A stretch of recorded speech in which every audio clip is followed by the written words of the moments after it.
Hello dear students, welcome to our YouTube channel study for brightness. Students, हमारे channel study for brightness में आप सभी का स्वागत है। तो स्टूडेंट्स, मैं क्लास 10th के लिए आज क्वाड्रेटिक इक्वेशन चैप्टर नंबर 4 का लेक्चर नंबर 1 लेके आया हूँ। क्वाड्रेटिक इक्वेशन यानी द्विघात समीकरण, यानी घात कितनी होनी चाहिए इससे पता चल रहा है कि 2 होना चाहिए। जैसे आपने पढ़ा होगा 2x² + 3x + 4, ये आपके क्या है, ये आपके पॉलिनोमियल है, बहुपद है। और इसमें पदों की संख्या कितनी है? 3 है। पदों की संख्या कितनी है? 3 है। जब पदों की संख्या 3 है तो इसको हम लोग कहते हैं बहुपद। अब अगर इस चीज की तुलना, इस बहुपद की तुलना किसी और चीजों से कर दी जाए, चाहे वो 4 से, 0 से, 5 से, किसी भी चीज से कर दी जाए, तो ये जो है अगर इसकी घात 2 बनी रहती है और एक ही चर रहते हैं तो वो क्या कहलाया जाता है? Quadratic equation. जैसे इसको हमने 0 से इसकी तुलना कर दी, यानी इसके बराबर 0 है, तो इसका मतलब क्या हो गया कि ये क्वाड्रेटिक इक्वेशन है। क्वाड्रेटिक इक्वेशन के लिए क्या क्या चीज़ होना चाहिए पहले ये जान ले। इसमें जो है आपको जो एक ही वेरिएबल होना चाहिए, एक ही चर राशि होना चाहिए, जैसा कि यहाँ की x है और कोई चर राशि नहीं है। दूसरी चीज़ कि x पे जो पावर होना चाहिए, x पे जो घात होना चाहिए वो 2 होना चाहिए, 2 होना चाहिए, तभी ये द्विघात होता है। अगर ये घात 2 के अलावा और कुछ भी हो तो क्या हो जाएगा? वो द्विघात समीकरण यानी क्वाड्रेटिक इक्वेशन नहीं होगा। जैसे हम यहाँ पे चले, इसके जनरल फॉर्म है ax² + bx + c = 0। यहाँ पर हमारा a, b, c ये क्या है? रियल नंबर है। रियल नंबर है यानी वास्तविक संख्या है। यहाँ पर हमारा जो है ये a कभी भी हमको 0 नहीं होना चाहिए। अगर ये a 0 हो गया तो क्या हो जाएगा? ये पूरा टर्म 0 हो जाएगा, ये पूरा पद 0 हो जाएगा, और तब हमारे पास बचेगा bx + c, bx + c। और bx + c बचेगा तो क्या हो जाएगा? bx + c बचेगा तो ये हो जाएगा रेखीय समीकरण, क्योंकि इसकी घात या डिग्री कितनी हो जाएगी? 1 हो जाएगी अगर ये a 0 होने पर। तो इसलिए हमें ये जो इक्वेशन है इसमें एक ही वेरिएबल होना चाहिए, पहली कंडीशन। दूसरी कंडीशन क्या होना चाहिए इक्वेशन में कि इसकी घात। नाउ चले, कुछ इस तरह के इक्वेशन दिए हुए हैं, देखना यह है कि क्या ये क्वाड्रेटिक इक्वेशन है या नहीं है। तो क्वाड्रेटिक इक्वेशन को इसको एक्सपेंड करना पड़ेगा, और ये है x + 2 का होल क्यूब। इसके लिए फार्मूला लगेगा a + b का होल क्यूब = क्या होता है? a³ + 3a² b + 3ab² + bq। ये फार्मूला को याद करना भी आसान है। देखिए a पर पावर 3, फिर a पर पावर 2, फिर a पर पावर 1, इधर से b पर पावर q, b पर पावर 1 b, और बीच वाले में क्या लगता है? 3। ठीक है, तो इसी तरह से इसको हम कुछ सॉल्व करेंगे। क्या हो जाएगा? x पर पावर q + 3 और x² और इंटू 2 + 3 और ये x और इंटू 2 का स्क्वायर और फिर +2 का क्यूब, ये आपको आ गया।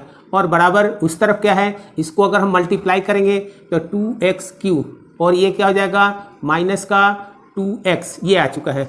अब हम यहाँ देखें x पर पावर 3 + 2 3 = 6x² + 3 2 2 = 4 4 3 = 12x + 2 2 = 4 4 2 = 8, और यहाँ हो गया 2x³ - 2x। अब हम इसको क्या करें? x³ को इधर ले आए तो क्या हो जाएगा? x³ पहले से था माइनस का 2x³ + 6x² + 12x माइनस का 2x प्लस का 8 = 0।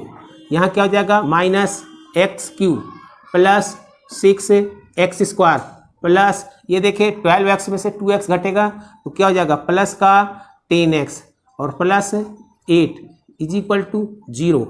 और ये देखें हमारा यहाँ पर जो है वो x पर पावर 3 यानी डिग्री 3 आ रही है, तो ये जो है द्विघात समीकरण यानी कि क्वाड्रेटिक इक्वेशन नहीं है। तो क्वाड्रेटिक इक्वेशन नहीं है। Now note down. हम देखें एक दूसरे समीकरण को देखें और चेक करके आपको बताना है कि ये आपको क्या द्विघात समीकरण यानी क्वाड्रेटिक इक्वेशन है या नहीं।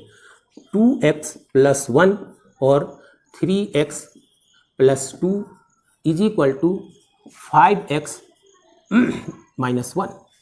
इसे हमको चेक करके बताना है कि ये क्वाड्रेटिक इक्वेशन है या नहीं है। चलिए देखते हैं। ये देखिए, इसको हम क्या करेंगे, इसको मल्टीप्लाई इससे करेंगे तो कितना हो जाएगा, 2 3 जा 6x², और फिर इसको मल्टीप्लाई करेंगे इसको तो कितना हो जाएगा प्लस 4x। अब इसको मल्टीप्लाई करेंगे इससे कितना हो जाएगा 3x, और फिर इसको मल्टीप्लाई करेंगे इससे कितना हो जाएगा 2, और इज इक्वल टू कितना हो जाएगा 5x माइनस 1, और यहाँ पे 6x² और प्लस का ये कितना हो जाएगा 7x, और उसके बाद plus 2 is equal to 5x minus 1, और ये यहाँ चला आया 6x² plus 7x minus 5x plus 2 प्लस 1 इज इक्वल टू 0। क्लियर। अब ये कितना हो जाएगा 6x² और 7x में से 5x चला गया तो प्लस का 2x, और यहाँ हो जाएगा 3 इज इक्वल टू 0। यहाँ पे देखें ये इक्वेशन भी है, ये 1 वेरिएबल में भी है, और इसके पावर यानी डिग्री भी 2 है। इसका मतलब ये द्विघात समीकरण यानी क्वाड्रेटिक इक्वेशन है। इस तरह से हम चेक करके बता सकते हैं कि कौन सा जो है इक्वेशन क्वाड्रेटिक इक्वेशन है या नहीं है। Now note down. Now next question, 6x² minus x minus 2। अब इसको जो हमें सॉल्व करना है, ये क्वाड्रेटिक इक्वेशन है, दिया हुआ है, यानी कि x का क्वाड्रेटिक इक्वेशन होने के कारण 2 मान निकलेंगे। उन 2 मान को निकालना है, वही 2 मान क्या कहलाते हैं, इसके रूट्स कहलाते हैं, इसके मूल कहलाते हैं। तो चलिए हम कुछ इस तरह से निकालते हैं।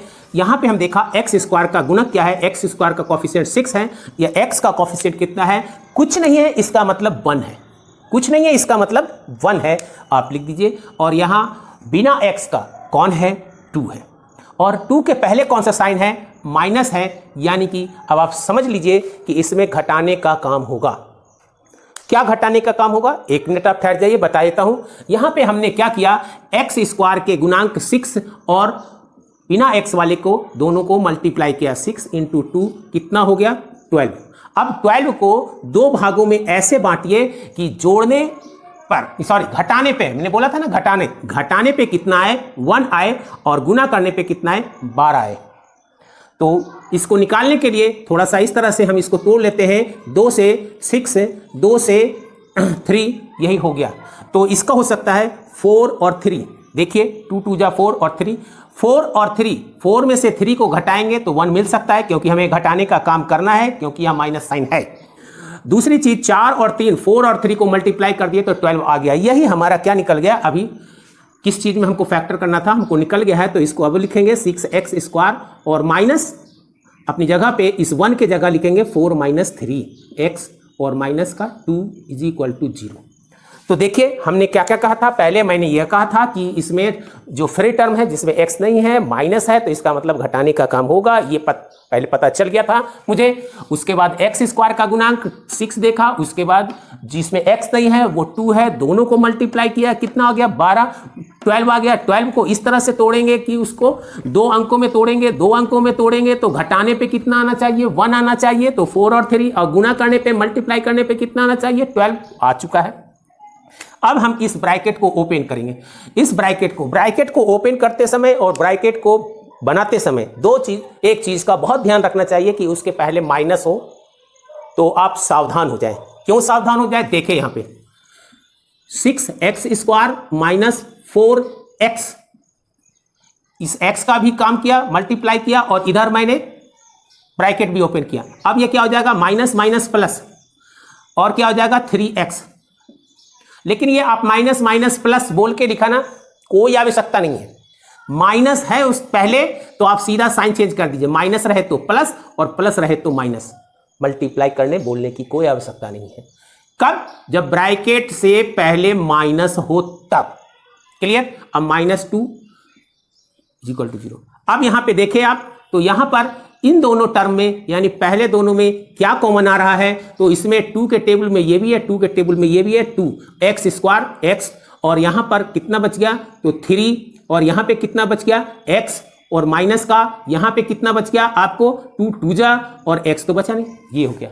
अब प्लस इसमें से क्या कॉमन आ रहा है? इसमें से कुछ भी कॉमन नहीं आ रहा है। ऐसा कुछ नहीं होता है, अगर कुछ भी नहीं आता है तो 1 तो कॉमन रहता ही है।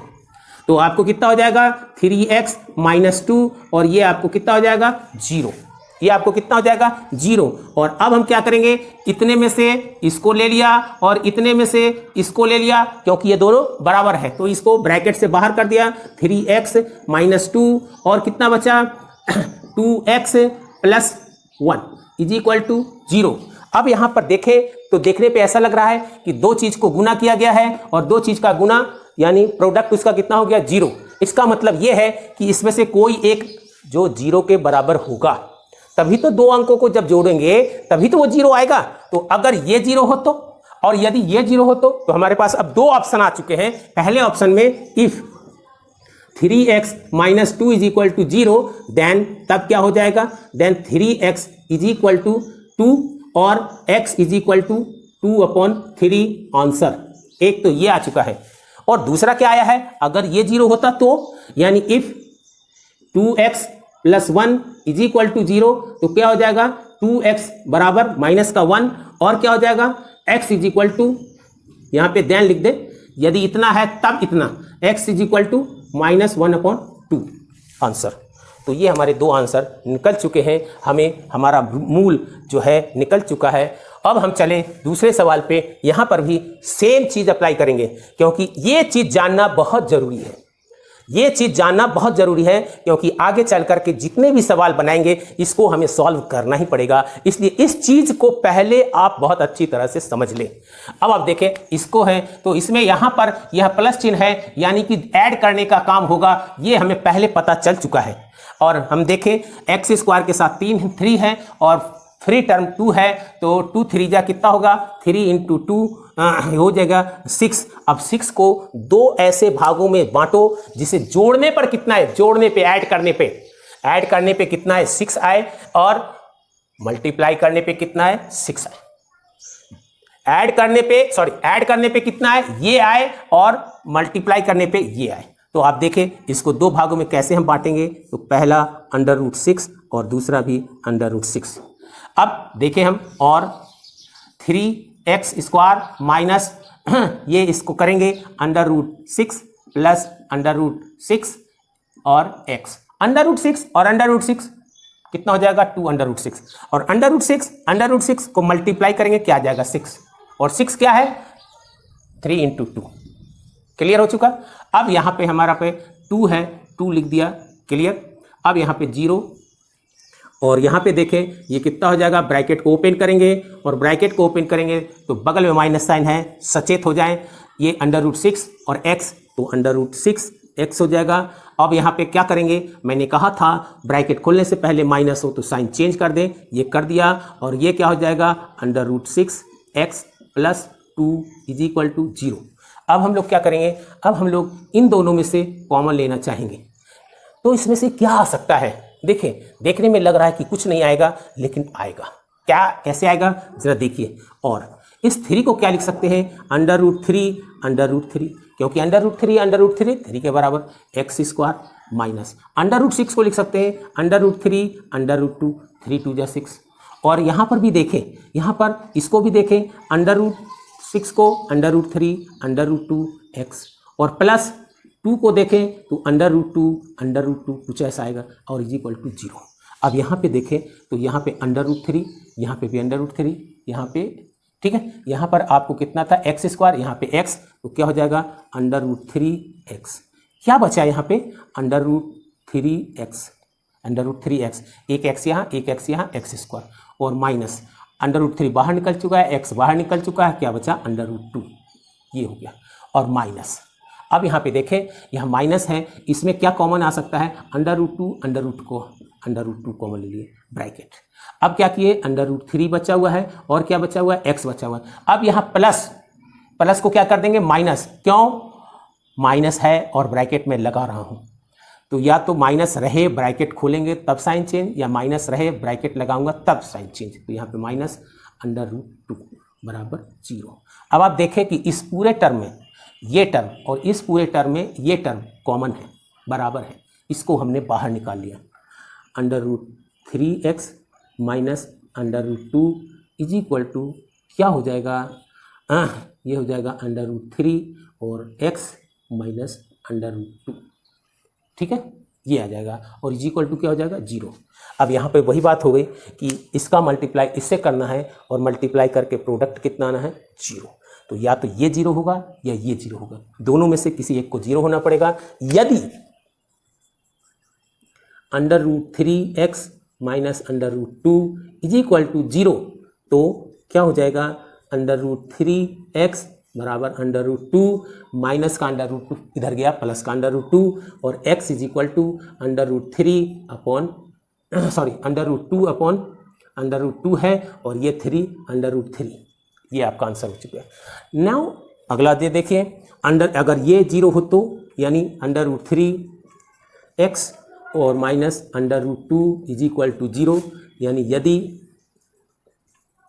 तो क्या हो जाएगा, तो क्या हो जाएगा √3x बराबर क्या हो जाएगा माइनस का √2 उधर गया तो प्लस का √2 और ये क्या हो जाएगा x is equal to √2 upon √3।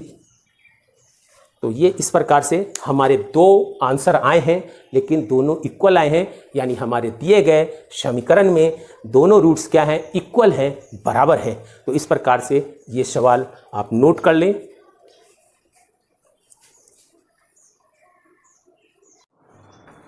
Now next question यहाँ पे हम देखें तो यहाँ पे हम देख रहे हैं x स्क्वायर का कॉफिशिएंट √2, x का कॉफिशिएंट 7 और बिना x वाला कितना है 5√2। यहाँ पे हम देख रहे हैं उसके पहले क्या साइन है प्लस, यानी कि ऐड करना होगा, ये हमको पहला पता चल गया। अब हम देखें x स्क्वायर के साथ क्या है √2 और विदाउट x यानी बिना x 5√2 और यहाँ पर जो है हम लोग क्या किए कि ये √2 कितना हो गया 2 × 5 यानी कि 10। अब 10 को ऐसे दो भागों में बांटना है कि ऐड करने पर हमें कितना आना चाहिए 7, और तब हमने इसको ऐसा किया कि 5 और 2 और हमने ऐड करके बता दिया कि 5 और 2 आएगा 7 क्लियर, और 5 और 2 को मल्टीप्लाई करने पे 10 आएगा। तो इस तरह से हमारा इसको हमने स्प्लिट कर चुके हैं √2x स्क्वायर प्लस, अब ये 7 की जगह क्या लिखेंगे 5 + 2x + 5 √2 इज इक्वल टू 0। और जब बीच में इक्वल साइन हो तो हम यहाँ पर इक्वल साइन नहीं लिखते बल्कि और लिखते हैं। तो √2x square plus 5x plus 2x plus 5 √2 is equal to 0। अब हम देखें कि पहले और दूसरे में क्या हो रहा है या इसमें क्या हो रहा है। तो और इन दोनों में हमारे पास क्या कॉमन आ रहा है, इन दोनों में हमारे पास कॉमन जो आ रहा है वो आ रहा है आपको x, और x जब कॉमन लिया तो ये हो गया √2x + 5। और इन दोनों में क्या कॉमन आ रहा है, तो इन दोनों में आप देखें तो √2 कॉमन आ रहा है। अब आप बोलेंगे कि √2 यहाँ तो है लेकिन यहाँ नहीं है, तो इस 2 को हम क्या समझेंगे √2 यानी √2 2 के बराबर होता है। तो यहाँ पर इन दोनों में अब √2 है, यानी ये प्लस लिखा √2 कॉमन लिखा। अब क्या बच गया √2x और प्लस ये बाहर निकल चुका है 5 इज इक्वल टू क्या हो गया 0। अब ये और ये क्या हो जाएगा, इसको बाहर निकालेंगे तो √2x + 5 और क्या बचेगा, यहाँ पे बचेगा x और यहाँ बचेगा √2, यहाँ पे बचेगा x और यहाँ पे बचेगा √2, और ये किसके बराबर हो गया 0। और तब हम फिर वही काम करते हैं, या तो ये 0 होगा या तो ये 0 होगा। इफ़ अगर हमने माना कि if √2x + 5 is equal to 0 then क्या हो जाएगा √2x इज इक्वल टू -5 और x इज इक्वल टू क्या हो जाएगा -5/√2। ये आपका आंसर आ चुका है, क्लियर। और अगर आपने इसको 0 माना है, इफ़ इसको नीचे ही बनाए, हमारे पास स्पेस नहीं इसलिए मैं बगल में बना देता हूँ। If x + √2 is equal to 0 हो तो देन क्या हो जाएगा x बराबर -√2। तो ये दोनों हमारे क्या निकल गए, रूट्स निकल गए, ये दोनों हमारे मूल निकल गए। अब हम चलते हैं यहाँ पे मैंने देखा 2x स्क्वायर -x और +1/x। तो फ्री टर्म 1/x है और इसके पहले क्या है, प्लस है, यानी हमें ऐड करना पड़ेगा, ये हमें पहले पता चल जाता है। लेकिन यहाँ पे हम देख रहे हैं कि एक बटा में है जो कि बहुत परेशानी करेगा, इस बटे को ही हटा दूँ। इस बटे को हटाने के लिए हमने क्या किया कि इसको बटा में 8 है तो दोनों तरफ 8 से मल्टीप्लाई कर दो, यानी बराबर के इधर भी 8 से मल्टीप्लाई और बराबर के इधर भी जो भी है उसको 8 से मल्टीप्लाई। इस तरह से 8 से मल्टीप्लाई या किसी भी चीज़ से मल्टीप्लाई करने से कोई फर्क नहीं पड़ता है, क्योंकि पहले भी बराबर था, अब ये भी 8 गुना हो गया, ये भी 8 गुना होगा तो बराबर रहेगा। यानी अगर बैलेंस बराबर है, ये एक तरह से क्या है, बराबर का मतलब तराजू। अगर इधर 8 गुना कर दिए तो इधर भी 8 गुना कर दो, इधर 8 से भाग दे दिए तो इधर भी 8 से भाग दे दो, इधर 8 जोड़ दिए तो इधर भी 8 जोड़ दो, इधर 8 घटा दिए तो इधर भी 8 घटा दो, बराबर ही रहेगा। ठीक, तो अब मैंने यहाँ पे कर लिया है। अब इसको देखें, 8 2 जा 16 एक्स स्क्वायर माइनस ये 8x, और ये जब इससे मल्टीप्लाई होगा तो क्या हो जाएगा, 8 इंटू 1/8, और ये 8 कट जाएगा, 1 बचेगा, और 8 गुने 0 0, और यही तो मैं चाहता था कि नीचे से जो डिनोमिनेटर है वो खत्म हो जाए। तो ऐसा ही मैंने कुछ किया। अब हमारे पास यहाँ पे फ्री टर्म में 1 है और एक्स स्क्वायर के कोफिशिएंट 16 है, यानी 16 इंटू 1 यानी 16। अब ये 16 को हम 2 भागों में बांटेंगे। ऐड करने पे कितना आना चाहिए, यहाँ पर 8 आना चाहिए। ऐड करने पर कितना आना चाहिए, 8 आना चाहिए, और मल्टीप्लाई करने पे ये आना चाहिए। तो ऐसा कौन सा संख्या है, ऐसा संख्या है आपके लिए 4 और 4 तैयार है। 4 और 4 को ऐड किया, ऐड क्यों किया ये पहले ही मैं बता चुका हूँ। ऐड किया 8 आ गया, और 4 और 4 मल्टीप्लाई किया 16 आ चुका, क्लियर। और इसको क्या लिख सकते हैं, 16x स्क्वायर और माइनस 4 + 4 और x प्लस 1 = 0। हम यहाँ पे -4x लिख सकते हैं, लेकिन इतनी घबराने की जरूरत नहीं है। अपनी प्रैक्टिस अच्छी हो जाए, जब आपको प्रैक्टिस अच्छी हो जाए तो आप डायरेक्ट लिखा कीजिएगा। फिलहाल आप स्टेप बाय स्टेप देखिए। माइनस का है 4x, माइनस है, सावधान।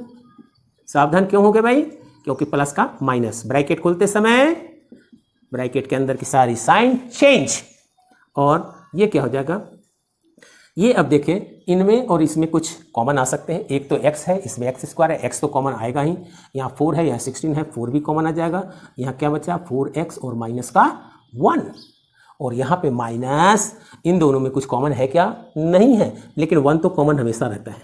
4x, और ये प्लस की जगह क्या लिखेंगे, -1। क्यों लिखेंगे, क्योंकि हमने ब्रैकेट लगाने जा रहे थे और पास में माइनस था, पहले माइनस था। अब हम देखें, इसमें से 4x - 1, इसमें से 4x - 1 कॉमन, तो 4x - 1 को कॉमन ले लिया, क्या बचा 4x - 1। अब इसमें x का दोनों मान जो होगा एक समान आएगा, ठीक है ना, दोनों निकालेंगे तो एक समान आएगा। एक का आएगा 1/4, दूसरे का भी आएगा 1/4। अगर आप नहीं चाहते हैं तो इसको, इस दोनों को क्या करें, ऐसा कर सकते हैं, 4x - 1 का होल स्क्वायर बराबर 0, और यहाँ पे 4x - 1 = 0। जब दोनों तरफ अंडर रूट ले लेंगे तो x बराबर कितना हो जाएगा, 1, 4x बराबर 1, और x बराबर हो जाएगा 1/4 आंसर।